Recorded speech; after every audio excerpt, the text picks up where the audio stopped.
यह देवी भागवत के अंतर्गत प्रथम स्कंध की 20वीं अध्याय की कथा है। श्रवण करिए। एक समय की बात है कि जनक जी कहने लगे कि अगर आप अपने पिता को छोड़ करके वन्य प्रदेशों में गमन करेंगे तो आपको अनेकों चिंताओं में, जैसे कमंडलू, मृगचर्म, दंड आदि वस्तुओं से ग्रस्त रहना पड़ेगा। फिर आप निश्चिंत किस प्रकार रह सकते हैं? जिस प्रकार एक वनवासी को उपदेश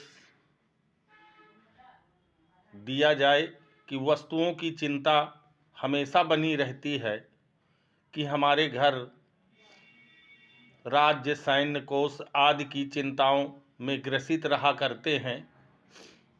हम विहार, भोजन आदि का उपयोग तो करते हैं, किंतु हमको उनकी चिंता में तत्लीन नहीं रहना पड़ता। इसी कारण हम सुखी हैं। आपको तो सदैव यही चिंता रहती है कि हम बंधन युक्त हैं और इसी कारण से आप दुखी हैं। अगर आप इस चिंता का त्याग कर दें तो अवश्य ही सुख प्राप्त कर सकते हैं। मानव भावों की वजह से ही हम मुक्त और आप बंधन युक्त हैं। आप भी विरक्ति त्याग कर गृहस्थ के मनोरम आश्रम में प्रवेश कीजिए। इस प्रकार आप भी जीवन मुक्त हो सकते हैं। जनक जी की बातों को सुखदेव जी महाराज बहुत ही अंतर्मन से ग्रहण कर रहे थे। अब क्या था? इस प्रकार से ज्ञान प्राप्त करके अपने पिताजी के पास सुखदेव जी महाराज वापस आ गए। जब हाल जानने के उपरांत उनके पिता व्यास जी ने